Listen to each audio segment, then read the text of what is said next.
d'ouverture qui lance le cycle des conférences qui se tiendront tout au long de cette semaine à l'occasion de la 3e édition de HandiAchat. Je vous recommande donc d'aller sur le programme de ces animations qui est sur le site HandiAchat. Peut-être me présenter, je suis Joseph Ramos et je dirige Handeco depuis sa création et je fais partie de l'équipe HandiAchat, événement co-organisé avec notre partenaire groupe Talent Handicap, Redouane Benani, que je salue derrière cet écran. Je vais vous citer quelques chiffres très révélateurs de la situation de l'emploi des personnes en situation de handicap. Selon, et je le cite, l'Observatoire de l'emploi et du handicap de l'AGEFIP, à fin décembre 2020, 7,8% des demandeurs d'emploi sont en situation de handicap. Près de 480 000 demandeurs d'emploi sont inscrits à Pôle emploi en catégorie A, B et C. Alors, ce qu'on signale en 2020, c'est moins 4% en un an. Par contre, 64% des demandeurs d'emploi sont en chômage de longue durée, plus que 5 points en un an. Le scénario du pire pour l'emploi des personnes en situation de handicap a été évité en 2020. À la différence du tout public, le nombre de demandeurs d'emploi bénéficiaires de l'obligation d'emploi n'a pas augmenté depuis le début de la crise sanitaire.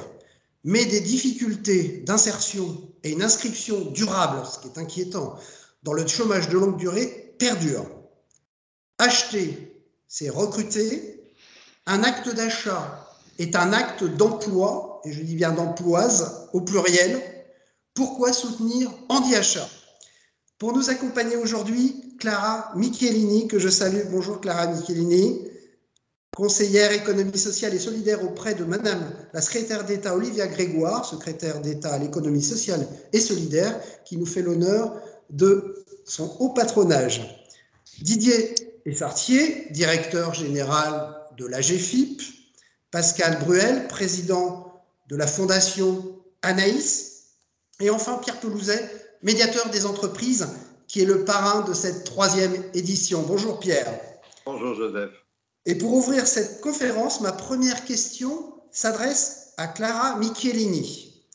Clara, présentez-nous les dossiers brûlants de votre ministère et votre engagement à développer le modèle d'entreprise sociale. Clara, vous m'entendez bien? Très bien. Bonjour à toutes et à tous. Je suis ravie d'être avec vous et je voulais, au nom de la ministre, remercier tous les organisateurs de HandiAchat pour l'organisation de cette conférence et passer le bonjour à mes co-intervenants, si je peux dire ça comme ça, avec qui la ministre, notamment M. Pelouzet, nous avons l'habitude de travailler. Je ne sais pas si je parlerai de dossiers brûlants, mais en tout cas, l'action du secrétariat d'État peut être résumée, on va dire, en 4 axes pour développer les entreprises sociales. Le premier axe a été quand même de leur permettre de survivre pendant cette crise. Et donc, je pense que c'est à pas négliger dans l'action qu'on a eue depuis 1 an, avec à la fois toutes les aides d'urgence qui ont bien été ouvertes aux entreprises sociales, leur permettre d'avoir accès à ces aides-là, aller les chercher parce qu'on avait quand même pas mal de non-recours et pas mal d'entreprises qui n'avaient pas l'habitude nécessairement de travailler avec les pouvoirs publics. Et donc, ça a demandé quand même pas mal de travail. Leur donner... Ça a coupé, je crois, pardon. C'est bon, on vous entend bien, Clara. Accès aux outils de la relance avec, je pense à une enveloppe particulière, mais 500 millions d'euros quand même pour une relance plus inclusive qui ont été développés par le ministère du Travail et également l'intégralité du plan de relance qui est ouvert aux entreprises classiques, si on peut dire, et naturellement ouvert aux entreprises sociales. Et on a beaucoup travaillé pour que ça soit le cas et pour que les acteurs de l'économie sociale et solidaire soient pleinement intégrés dans ce plan France Relance. Enfin, des réformes peut-être un peu plus structurelles. Et je pense qu'une des réformes qui va principalement vous intéresser, c'est peut-être tout ce qu'on a fait autour de la commande publique. On pense que la commande publique est un vrai levier de développement des entreprises sociales. Je rappelle, pour ceux qui ne sont pas forcément au courant, c'est environ 200 milliards d'euros par an, les marchés publics. Donc, ça représente une masse très, très importante pour les entreprises pour se développer. Aujourd'hui, la commande publique est évidemment soumise à un droit européen qu'il ne s'agit pas de complètement chambouler.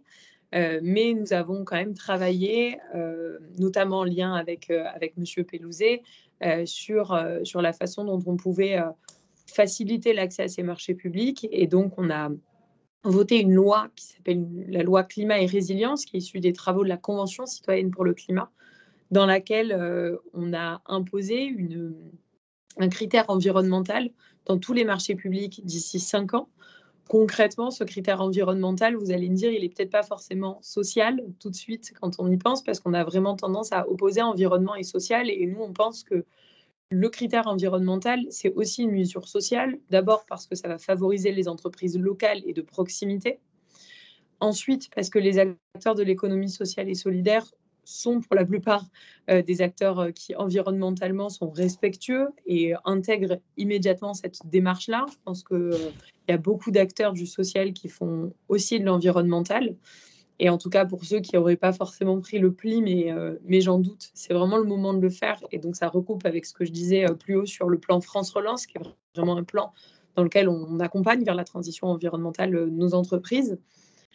Cette loi, elle permet aussi de demander aux collectivités locales qui sont soumises d'avoir un schéma des achats publics. Et concrètement, ce schéma, il va permettre un meilleur pilotage. Et quand on sait qu'on a un meilleur pilotage de nos achats publics, et ben, immédiatement, on arrive à favoriser les clauses plus sociales et plus environnementales.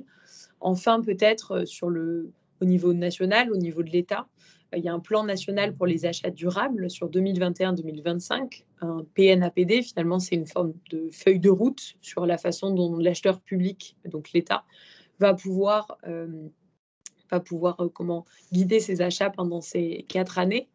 L'idée de ce PNAPD, c'est finalement de faire des progrès majeurs dans la prise en compte des enjeux de développement durable, mais aussi d'élaborer et de partager des outils, parce qu'il y a beaucoup d'acheteurs publics qui aujourd'hui connaissent mal les entreprises sociales et ne sont pas forcément au fait qu'il y en a proche de chez eux. La vraie force des entreprises sociales, justement, c'est d'être dans les territoires et d'être au plus proche des acheteurs publics. Et donc, il faut qu'elles se fassent mieux connaître et que les acheteurs publics les connaissent mieux. Et enfin, sur le PNAPD qui sortira bientôt, donc qui sera public, que vous pourrez tous et toutes librement consulter, on aura à la fois 100% des marchés notifiés qui devront comprendre une considération environnementale d'ici 2025. Donc, c'est ce que je vous disais, on va préparer l'acheteur public à se conformer à la loi, ce critère environnemental, mais aussi 30% des marchés qui devront avoir une considération sociale. Et donc, même si le critère social n'est pas directement retenu par la loi, on va venir encourager l'État à le faire dans au moins un tiers de ces marchés. Donc ça, c'est ce qu'on a fait et qui pourrait particulièrement vous intéresser. Et enfin, l'autre grand chantier qu'on pourrait avoir est autour de la façon dont on arrive à mieux faire connaître ce que font les entreprises et à mieux faire connaître on va dire leur impact social, environnemental et aussi leurs normes de bonne gouvernance. Et donc ça, on a lancé une plateforme qui s'appelle impact.gouv.fr. J'invite tous ceux qui ne connaissent pas à aller juste taper sur un moteur de recherche impact.gouv. Normalement, c'est la première page qui sort. Et c'est une plateforme qui a vocation à faire savoir ce que font les entreprises en matière environnementale, sociale et de bonne gouvernance. Donc très concrètement, vous avez une 50aine d'indicateurs que vous allez pouvoir venir remplir. Et parmi ces indicateurs, évidemment, on a des choses sur le plan d'achat des entreprises pour voir s'ils ont un plan d'achat qui est socialement responsable ou non, ou environnementalement responsable ou non.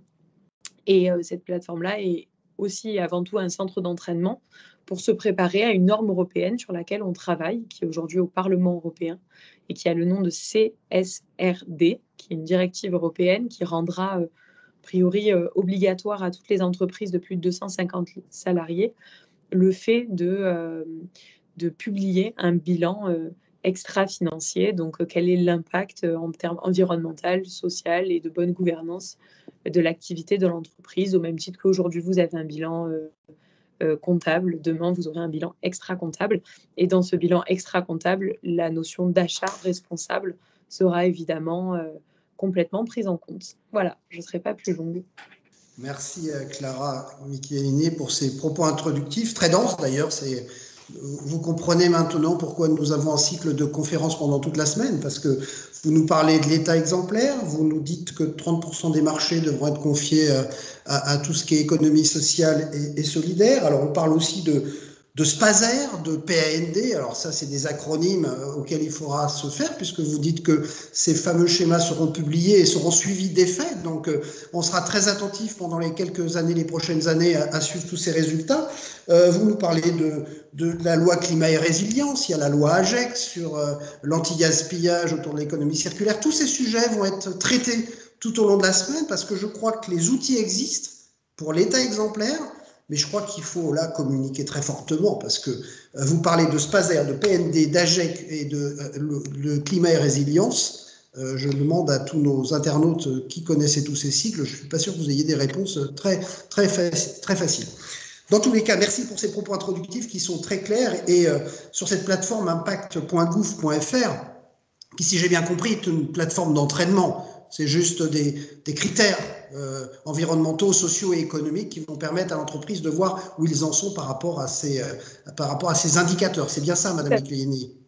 Tout à fait, c'est tout à fait ça. C'est pas une plateforme sur laquelle les entreprises sont notées, ni même classées, ni même évaluées par l'État. On n'a pas voulu ça. On a vraiment voulu quelque chose d'inclusif, si je peux utiliser ce terme. Mais c'est vraiment l'idée, c'est que toutes les entreprises viennent et voire même, moi, j'invite ceux qui ne sont pas très bons élèves à venir. En fait, ça vous permet de vous poser la question, de regarder là où vous êtes bon, là où vous êtes moins bon. Et ce qui nous intéresse, c'est la progression. Et ce n'est pas finalement le fait que vous fassiez tout déjà très bien, parce que si tout le monde faisait tout déjà très bien, je pense qu'on ne tiendrait pas ce type de conférence et on n'installerait pas ce type de plateforme. Très bien. Donc, avant les Jeux Olympiques et Paralympiques qui se dérouleront dans 3 ans, allons sur la plateforme d'entraînement impact.gouv.fr. On donnera ces indications sur le site HandiAchat.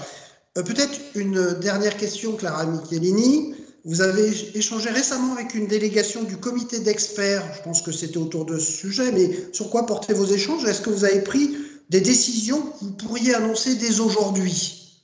Est-ce qu'il y a des scoops? Je vais vous décevoir, il n'y a pas de scoop particulier. C'était un plaisir d'échanger avec la délégation du comité d'experts, et je pense que ce qui ressort, c'est l'envie de travailler ensemble et le fait qu'il faut qu'on rapproche le ministère de l'économie des acteurs qui œuvrent pour une entreprise plus sociale. Et donc, je pense que ça ressort principalement de nos échanges. On avait beaucoup parlé donc, de cette plateforme impact.gouv.fr pour faire une forme de teasing pour que à la fois les entreprises sociales puissent rejoindre la plateforme, parce qu'elles sont peut-être très bonnes socialement, mais elles n'ont peut-être pas forcément une conscience de leur impact environnemental. Donc, je leur invite à rejoindre la plateforme. Elle est vraiment ouverte à tous. Mais aussi les entreprises plus traditionnelles, on va dire, qui, dans le cadre de leur politique d'achat, aujourd'hui passent par des entreprises sociales, ou alors ont la volonté de passer par ces entreprises sociales. Et je crois que ce qu'on a convenu, c'est de rester en contact et de voir comment on pouvait enrichir cette plateforme. Aujourd'hui, je le disais, elle a une 50aine d'indicateurs, qui sont des indicateurs assez généraux, qu'on a développés avec toutes les parties prenantes, mais qui ont vocation, je pense, à s'enrichir et à laisser paraître d'autres spécificités, d'autres choses qui pourraient être valorisées par ces entreprises. J'ajoute aussi que parmi la 50aine d'indicateurs, on a aussi la possibilité, si vous êtes une entreprise et que vous faites quelque chose que vous avez envie de signaler qui n'est pas présent dans les 50 indicateurs, vous avez la possibilité de le mentionner. Donc ça, c'est quand même assez chouette, et ça laisse une forme de liberté. Et nous, de notre côté, ça nous permet de récolter de l'information et de voir ce qui se fait déjà. Et en tout cas, ce sur quoi on pourrait insister et mieux communiquer. Merci en tout cas de cette invitation à comment enrichir cette plateforme. Nous y répondons positivement, très volontiers. Vous êtes passionnante et passionnée. Vous pourriez animer une conférence au cours de cette semaine, d'ailleurs, sur impact.gouv.fr. Ce serait volontiers, et nous en reparlerons peut-être. Mais en tout cas, merci. Dernière question, pourquoi soutenir HandiAchat? Je pense que soutenir HandiHA, c'était assez évident pour Olivia Grégoire, et là je parlerai au nom de la ministre. C'est à la fois une initiative qui regroupe des acteurs de l'économie sociale et solidaire, mais aussi des acteurs de l'économie responsable, et ça fait vraiment le pont entre les deux portefeuilles de la ministre, qui est secrétaire d'État en charge de l'économie sociale, solidaire et responsable, et on insiste beaucoup sur le « et responsable ». On pense que pendant trop longtemps, ça a été deux mondes qui ont été mis les uns à côté des autres, qui ne se sont pas parlé, voire qui ont été sous des formes de concurrence qui ne sont pas forcément saines, parce qu'ils n'ont pas les mêmes intérêts, pas les mêmes objectifs, et qu'aujourd'hui, la société évolue, les demandes des consommateurs, des investisseurs, des pouvoirs publics, des salariés changent, et qu'en créant des ponts entre ces deux formes d'économie, je pense qu'elles s'apportent beaucoup. Et HandiHA permet d'apporter, je pense, de mieux se connaître et de créer ces fameux ponts. Dans tous les cas, vous avez raison, nous avons appris à nous connaître à cette occasion, Madame Michiellini, et si on peut développer ces ponts-là, en tout cas, merci beaucoup. Est-ce qu'à ce moment de l'intervention, j'appelle mon service SVP 1111, Cynthia, est-ce qu'il y a des questions dans le chat? Pas de questions, c'est que c'est très clair et que c'est très limpide. Merci, Madame Michiellini. Didier Sartier. Merci. En propos introductif, je vais citer une personne qui s'appelle Virginie Bernier, qui est juriste de droit social au groupe Fidèle Alliance. Elle dit « De nombreuses réserves plus ou moins conscientes freinent l'intégration des personnes handicapées dans la sphère professionnelle. En effet, le handicap recouvre une extrême diversité de situations et les implications sur l'emploi peuvent être variables, tant pour l'entreprise que pour le salarié concerné. Malgré le durcissement de la réglementation, et on le voit bien, la politique des quotas et l'influence du réseau associatif français, le handicap au travail demeure un sujet sensible en entreprise. Nous avons l'impression que ça ne progresse pas. Alors Didier Sartier, on connaît tous la GFIP, mais peut-être pas tant que ça. Pouvez-vous nous préciser les grands axes de vos actions ? D'abord, bonjour à tous et merci de l'invitation et très heureux d'être avec vous aujourd'hui. Alors, la GFIP, c'est beaucoup de types d'actions différents. D'abord, c'est pour faciliter l'embauche et le maintien en emploi des personnes en situation de handicap. On propose gratuitement des solutions pour financer des besoins d'aménagement de poste, par exemple, aider à construire des solutions de compensation pour les personnes et avec les entreprises et pour les entreprises, et aussi bien d'ailleurs en situation de formation. C'est aussi du conseil direct aux entreprises pour développer des politiques handicap de toute taille, des entreprises de toute taille, et c'est d'une certaine manière un centre de ressources avec un certain nombre d'outils de sensibilisation, de réponses à de nombreuses questions, et puis d'ailleurs un réseau de référents handicap France entière qui permet d'accompagner les référents handicap, qu'ils puissent se rencontrer d'ailleurs, puisque souvent le référent handicap est certainement un peu seul dans son entreprise, et pour les professionnaliser, les aider finalement à bien faire leur job. On organise d'ailleurs tous les ans maintenant une université des référents de réseau de référents handicap. La prochaine aura lieu à Lille fin mars 2022. On l'espère pour la première fois avec vraiment du présentiel, puisque les précédentes éditions ont toutes été en pur distanciel. Et puis, c'est le développement avec l'État d'ailleurs et d'autres acteurs, et le FIP notamment, qui est notre pendant dans le public, les services Cap Emploi, l'emploi accompagné notamment, qui est aussi vous parliez tout à l'heure des difficultés par rapport à certains types de handicap, qui est une solution tout à fait intéressante pour les entreprises et d'autres. Et puis enfin, c'est un observatoire. Vous citiez des chiffres tout à l'heure de la GFIP. Nous essayons de mettre à disposition de tous les informations sur finalement les progrès et les difficultés que rencontrent les personnes en situation de handicap pour finalement s'épanouir professionnellement et avoir un emploi. Merci Didier Sartier sur cette présentation très lapidaire mais très synthétique des services de la GFIP. Vous dépensez beaucoup d'énergie avec votre cousin du FIP à déployer, à développer l'emploi, et on voit qu'il y a un plafond de verre quand même, et si elle n'existait pas, cette obligation d'emploi, ce serait un peu plus compliqué. Vous avez cité votre nouveau baromètre tout à l'heure sur la perception de l'emploi des travailleurs handicapés en entreprise, notamment il est question de ce réseau des référents handicap, dont je rappelle, vous faisiez votre pub, là, vous avez raison, les prochaines universités des référents handicap qui auront lieu en mars 2022 à Lille, et nous y serons. Didier, dites-nous ce que dit ce baromètre par rapport aux perceptions des entreprises? Alors, c'est vrai que c'est la 4e année que nous publions ce baromètre avec finalement, au-delà des données, finalement d'avoir un peu la perception des salariés, du grand public et des entreprises sur l'embauche. Alors le point fort, peut-être un premier point à retenir, c'est que près des 2 tiers des dirigeants affirment être prêts à embaucher des personnes handicapées dans leur entreprise. C'est une tendance assez stable.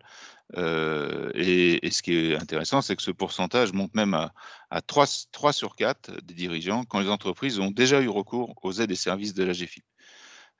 Néanmoins, les employeurs, tous secteurs confondus, sont, enfin, les employeurs, tous secteurs confondus, sont d'ailleurs très nombreux et toujours plus nombreux à considérer que l'embauche de personnes en situation de handicap constitue une opportunité. Ça rejoint d'ailleurs ce qui vient un peu de nous être dit, et c'est très important, pour s'ouvrir à de nouveaux profils. Et c'est près de 8 employeurs sur 10 qui disent cela. On commence à arriver à des chiffres très, très impressionnants, et plus de la moitié d'entre eux considèrent que ça fait progresser l'entreprise. Je pense que c'est important à redire. Ce n'est pas nous qui le disons, ce sont les entreprises. Concrètement, les salariés et les employeurs voient d'ailleurs dans l'intégration de personnes en situation de handicap un apport positif à plusieurs niveaux. Plus de solidarité entre les collaborateurs et les managers, une meilleure prise en compte du rythme de chacun, et ça c'est pour plus de la moitié des répondants. Davantage de diversité aussi, et dans une moindre mesure, là on n'est plus que sur 1 tiers des répondants, améliorer la qualité de vie pour l'ensemble des collaborateurs. Alors néanmoins, le tableau n'est pas si rose que cela, ça serait étonnant, puisque même si l'image des personnes en situation de handicap s'est améliorée depuis 3 ans, on est à une image plutôt positive à 60%, ils considèrent encore leur embauche comme difficile. Et ça, c'est encore les 3 quarts des employeurs qui le disent. Et encore plus dans l'industrie. Là, on est quasiment à 9 sur 10 qui disent cela. Et voire même pour 2 tiers d'entre eux, ou près de 2 tiers d'entre eux, comme une charge supplémentaire dans l'organisation de l'entreprise. Alors, à nouveau, il est à noter que pour celles qui sont accompagnées par la GFIP, il est moins difficile d'embaucher des personnes, puisque là, on est à un peu plus on est à 60%. Alors, et ce qui est important, c'est aussi un message par rapport aux personnes présentes, c'est que les recruteurs interrogés, pour une partie d'entre eux, citent que l'appui d'organismes spécialisés est un facteur qui peut les inciter à embaucher davantage. On sait que c'est compliqué, d'une certaine manière, mais il y a des solutions, et à ce moment-là, ça devient beaucoup plus simple quand on est accompagné. D'ailleurs, on parlait des référents handicap. L'adhésion est très très forte quant à la présence d'un référent handicap en entreprise. On est à plus de 60% aujourd'hui, alors que c'est finalement qui pense qu'il s'agit d'un poste essentiel. C'est quand même pas une notion légère pour faciliter l'intégration des personnes handicapées.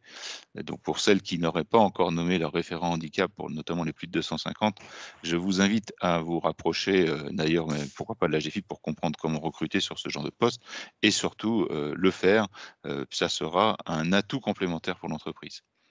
Dernier point, je finis Oui, Didier, parce que c'est je vous en vraiment prie. important. Le handicap reste associé à des stéréotypes puissants, le fauteuil, le handicap mental, et avec des représentations négatives. Et je finirai par ça. Sachez qu'il y a moins de 10% des personnes interrogées, encore aujourd'hui, recruteurs comme salariés ou grand public, c'est peut-être même pire pour le grand public, savent que 80% des situations de handicap sont invisibles. C'est important à savoir, il y en a dans l'entreprise, il faut être attentif à la manière de manager les collaborateurs aujourd'hui. Un certain nombre ont potentiellement de handicap, et l'handibienveillance, le fait de montrer que l'entreprise a une approche pour aider les personnes, permettra à celle-ci de performer bien davantage. Merci Didier Sartier. J'en ai pas fini, hein, vous allez voir. Dans tous les cas, Madame Michelini nous parlait du pilotage des politiques publiques qui peut être un levier très important. Vous nous parlez, vous, de l'accompagnement et de toute la partie accompagnement des personnes qui encore rencontrent un certain nombre de difficultés importantes. Vous parlez de casser les idées reçues, puisqu'on est là sur aussi toutes les représentations du handicap, de la notion de handicap. Le terme même de handicap, c'est compliqué des fois. Et du coup, j'avais une question mais là je vais être un tant soit peu provocateur, monsieur Essartier.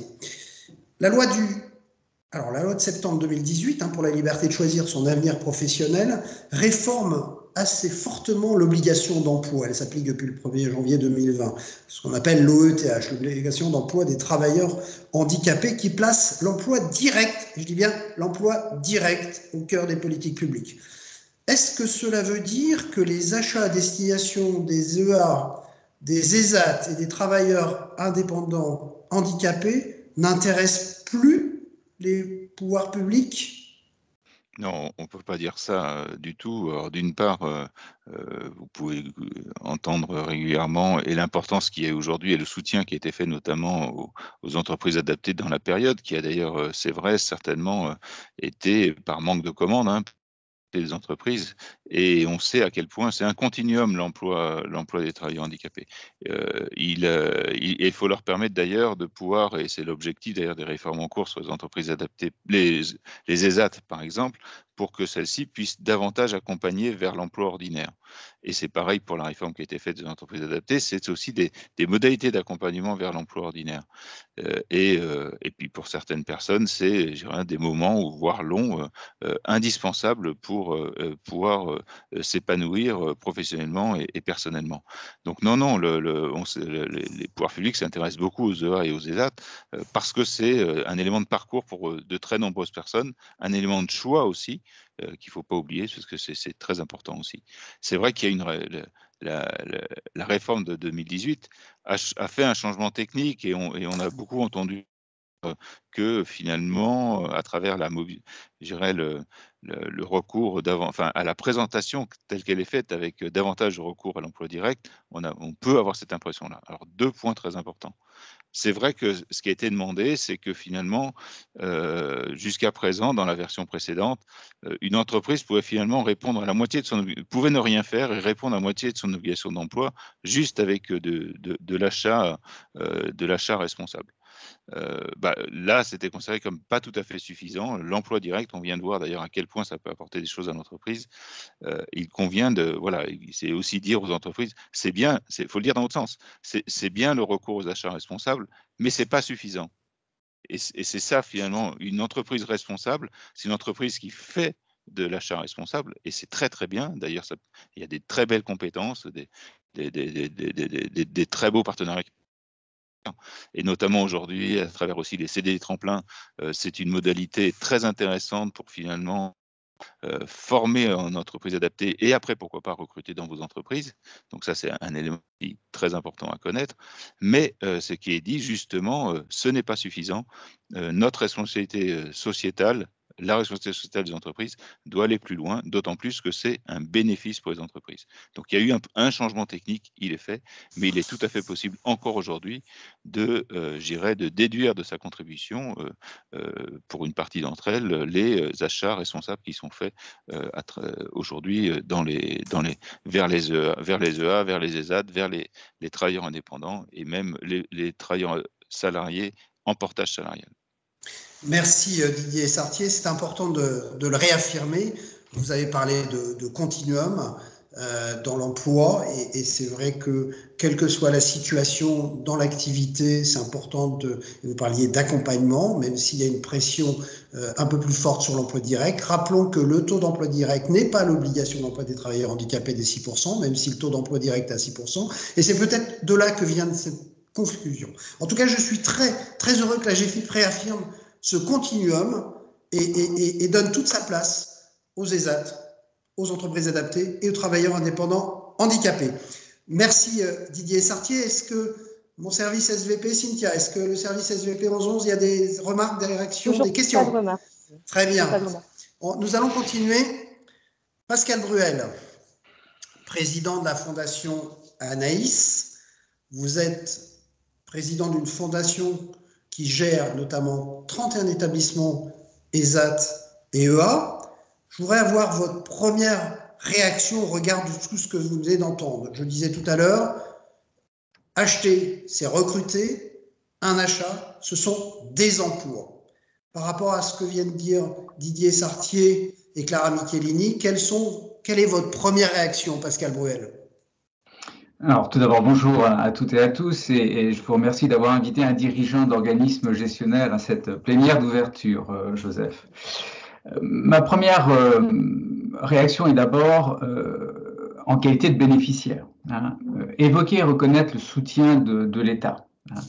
Dans deux phases essentielles, une phase dite critique conjoncturelle, et on l'a vu avec la pandémie, ce qui nous a permis, par le maintien de garanties de rémunération, d'activités partielles, de prêts garantis, d'avoir la tête hors de l'eau et de passer cette phase complexe sur nos activités économiques. Donc ça, je dirais, c'est cette phase conjoncturelle, et je remercie les services de l'État pour nous avoir soutenus.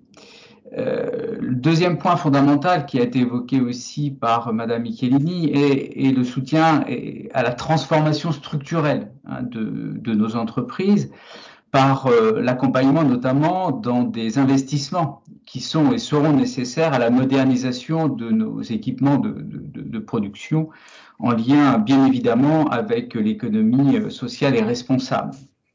Voilà, et je dirais, ça a été dans les derniers propos évoqués, une forme un peu de protection sur les marchés publics par une meilleure connaissance de l'offre sectorielle par nos acheteurs publics. Voilà.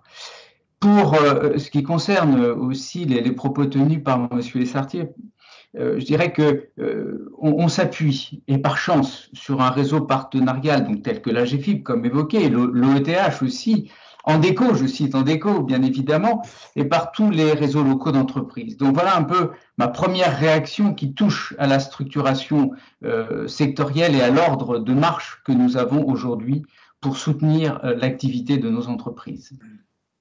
Merci Pascal Bruel de ces propos liminaires. J'avais deux questions. La première concernant les clés de réussite d'un acte d'achat. On a vu que le recrutement n'est pas facile, que ça nécessite de l'accompagnement, d'organisation, d'institutions. Est-ce que c'est pareil pour les achats? Est-ce que c'est facile? Et comment réussit-on un achat? Alors, je veux avant tout faire un parallélisme entre l'acte d'achat du donneur d'ordre du client et ce que nous, organismes gestionnaires, nous, entreprises, faisons. Puisqu'en fait, la réussite et la clé de la réussite de cet acte d'achat passe avant tout par une corrélation, un appairage entre les deux stratégies. La stratégie d'achat des clients avec la politique de vente du prestataire que nous sommes. Et c'est bien en fondant pour la Fondation Anaïs, je vais évoquer la Fondation Anaïs à l'heure actuelle, c'est cette stratégie ce qu'on appelle du pull marketing, c'est-à-dire savoir attirer le client vers nous de façon à ce qu'il opère l'achat qui lui correspond. Donc tout ceci se fonde sur cette corrélation que j'évoquais, et pour réussir, nous, en tant que prestataires, l'achat de nos clients, il faut que nous adaptions notre organisation, notre gouvernance à la politique d'achat de nos clients. Il faut bien évidemment structurer toute cette approche prospective, commerciale, dynamique, que nous ayons également, et c'est dans ça où le soutien de l'État est important, une politique que je qualifierais gentiment, mais que je qualifie d'agressive de nos investissements, et par voie de conséquence, avoir je dirais une politique également de recrutement dans les compétences humaines nécessaires pour pouvoir répondre à ces besoins plus spécifiques. Voilà, donc politique de formation importante qui amènera donc à une reconnaissance de nos salariés et travailleurs d'ESAT, et puis bien évidemment une revalorisation de ces derniers. Donc à la question comment réussir ces achats, c'est pour nous, en tant que prestataires, comment réussir notre démarche de mieux vendre et de mieux présenter nos prestations et nos produits. Merci Pascal Bruel de ces précisions. Donc vous parliez de stratégie d'achat qui doit être en appairage, c'est le terme, la sémantique que vous avez utilisée avec les politiques de vente, et savoir attirer le chalut. C'est ça que je vous avais dit, le client. Savoir attirer le client avec une politique agressive, le chaland, pardon, vous avez raison. Une politique de recrutement. Non, oui, vous avez raison, c'est salut et c'est le chaland. Et par une politique de formation très très forte. Donc des personnes que vous recrutez, puisque vous avez aussi besoin de recruter des personnes. D'ailleurs, quand nous avons préparé cette plénière, je vous disais, vous avez 26 établissements, vous gérez 26 établissements. Vous avez dit non, depuis ces 2 dernières années, nous avons créé 5 nouvelles entreprises adaptées. Alors j'essaie de comprendre, ces 2 dernières années, c'était via la Covid, on était bien confinement, et vous dites, on a créé de l'emploi. Ça, c'est intéressant, Pascal Bruel. Dites-nous en plus, et sur les secteurs d'activité et le nombre d'emplois que ça représente. Pour répondre à cette question, il faut bien comprendre que d'abord, c'est un alignement des planètes. Ce n'est pas 2 ans au go de la Covid, ça n'a rien à voir à cela, bien sûr. Il y a des effets qui ont pu être un frein d'ailleurs à certains moments, puisque raréfaction de certains produits pour alimenter nos productions, avec évidemment tous les isolements nécessaires pour protéger nos salariés. Donc on a eu une baisse dans cette dynamique. Mais ce qu'il faut bien comprendre, cet alignement des planètes que j'évoque, c'est tout d'abord une stratégie entrepreneuriale de la Fondation Anaïs, qui a été engagée il y a plus de 6 ans. Et cet alignement a été, pour le coup, très favorable pour la Fondation, avec notamment le plan de relance de l'État. Voilà. Donc, nous avons pu aligner à la fois cette stratégie qui était engagée et que j'évoquais précédemment, parce qu'il y a toute une modernisation de notre gouvernance et une volonté forte de pouvoir investir, de pouvoir embaucher et de former nos gens. Et bien, cela a conduit à s'aligner sur certaines opportunités, en tout cas les saisir et s'aligner sur certaines opportunités.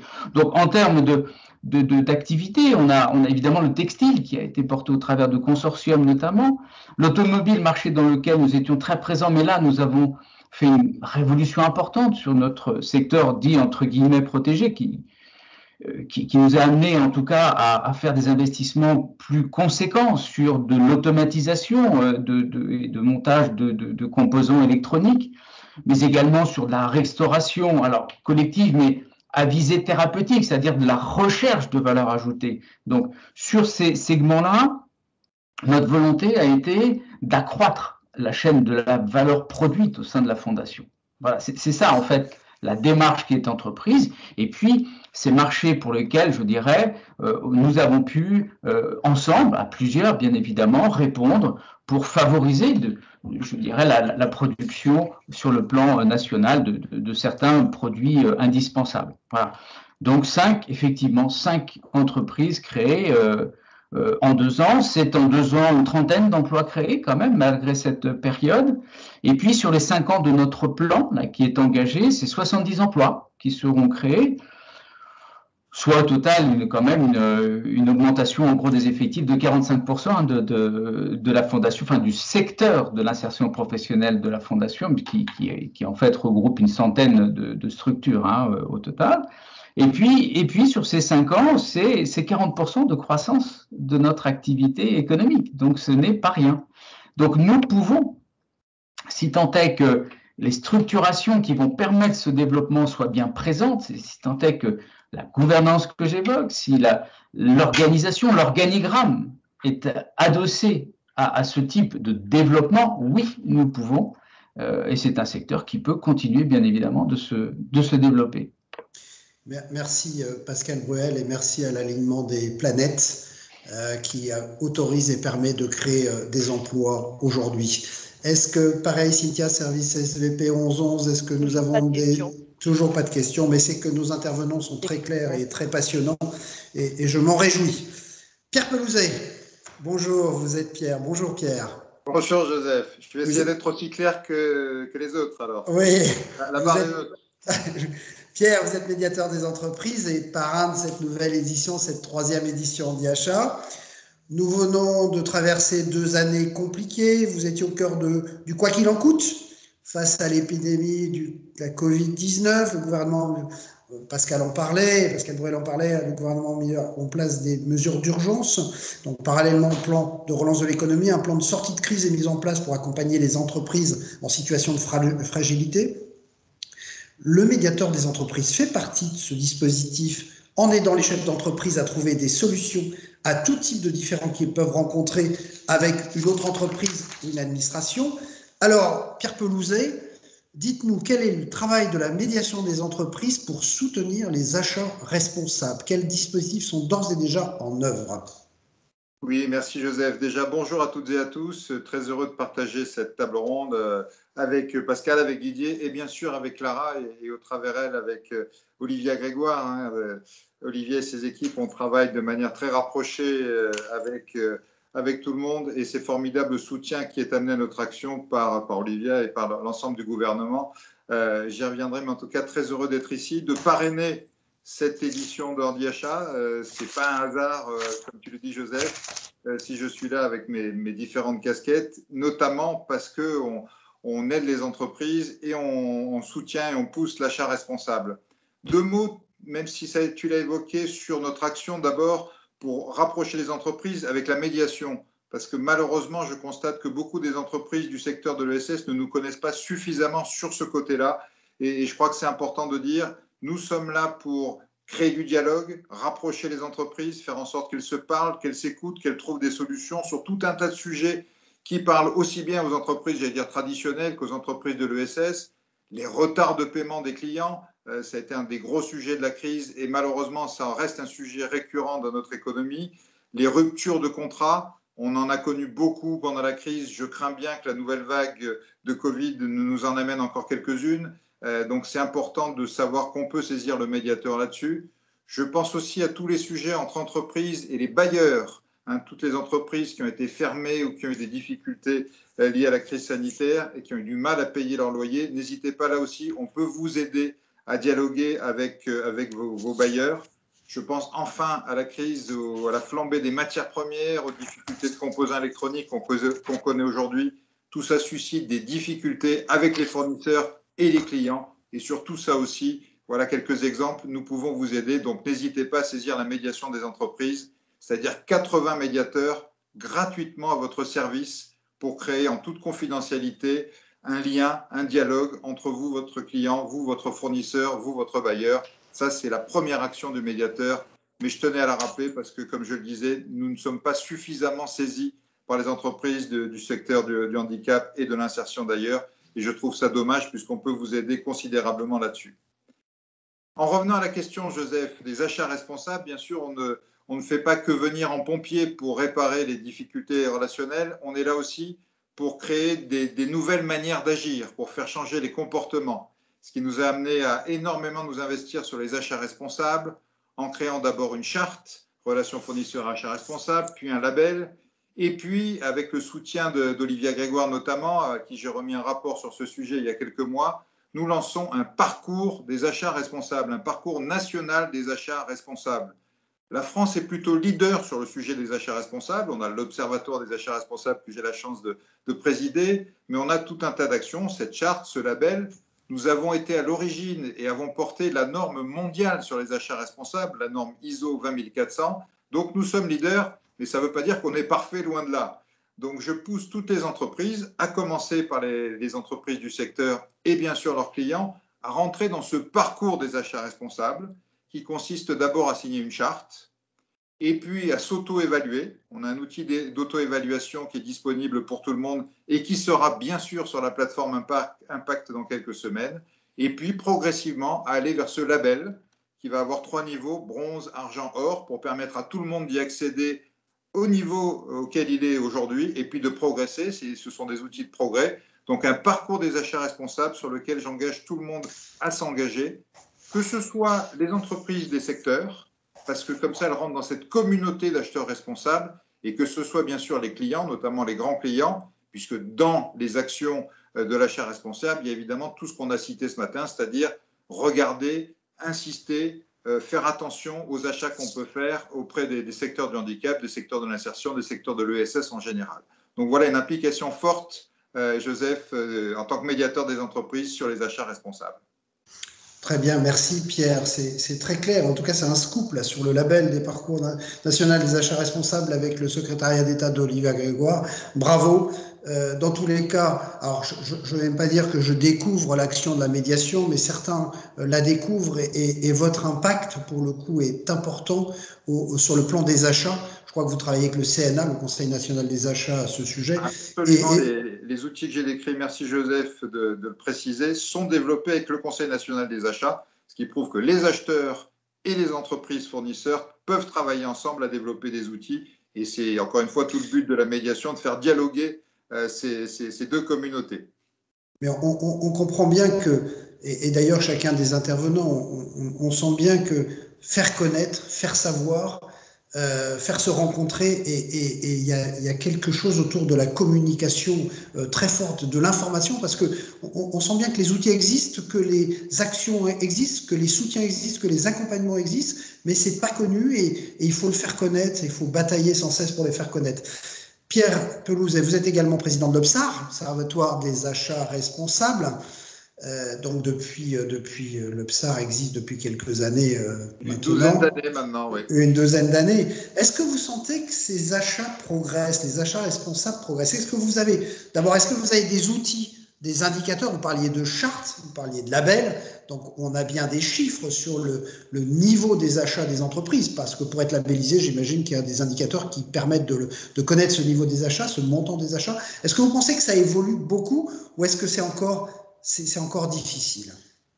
Alors bien sûr, moi je suis un frustré permanent, puisque j'ai envie toujours que ça aille plus loin, plus vite, plus fort. Ceci étant, et là la sagesse de l'Observatoire nous permet de le regarder, on mesure depuis 12 ans. Franchement, il y a 12 ans, quand on parlait d'achat responsable, la moitié des gens nous regardaient un peu bizarrement en nous disant « mais de quoi vous parlez? Un bon acheteur, c'est quelqu'un qui achète moins cher. » Et puis voilà. Heureusement, ça a énormément évolué et l'Observatoire qui mesure avec un baromètre tous les ans l'évolution des achats responsables montre que cette notion d'achat responsable a considérablement évolué. Il n'y a quasiment plus aucune organisation d'une certaine taille qui n'ait pas en son sein une équipe chargée des achats responsables. Et ça, évidemment, ça n'existait pas il y a 12 ans, je peux vous le dire.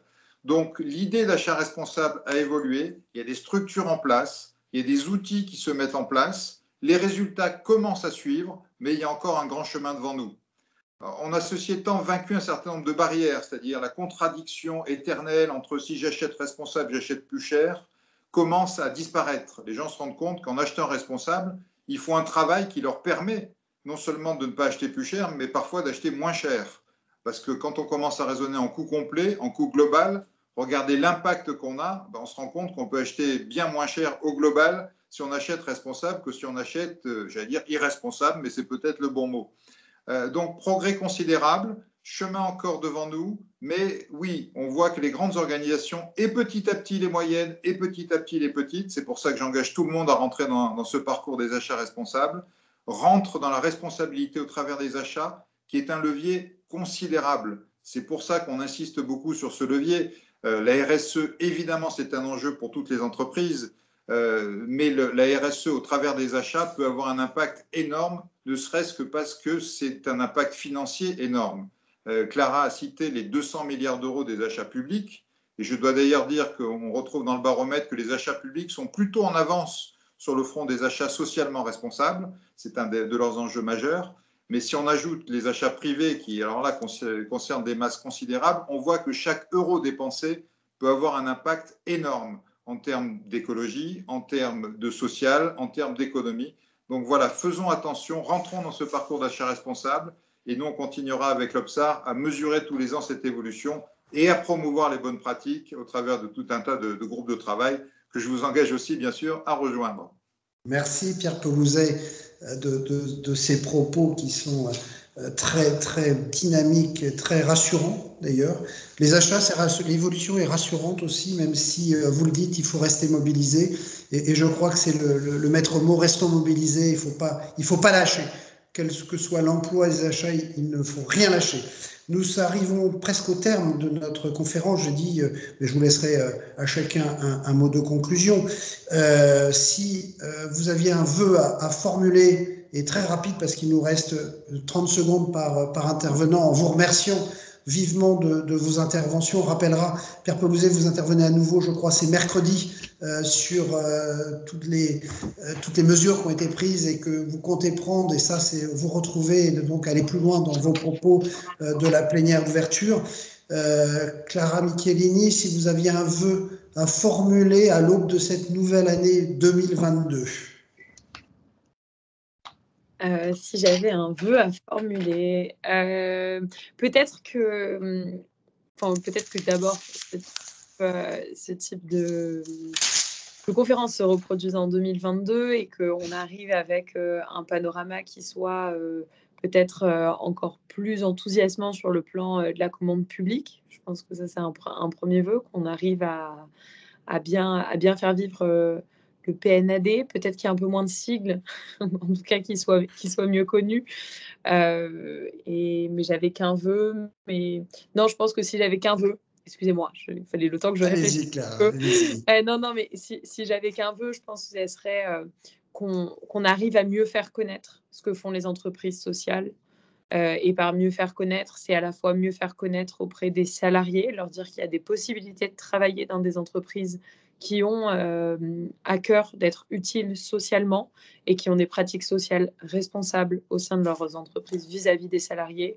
Mieux les faire connaître auprès des investisseurs pour leur dire qu'on peut investir autrement, on peut mettre son épargne au profit d'acteurs de l'économie sociale et solidaire, et mieux les faire connaître évidemment des pouvoirs publics pour dire à l'ensemble des ministères qu'il faut travailler avec les entreprises sociales, à la fois en leur donnant des possibilités de grandir, mais aussi en leur donnant des marchés.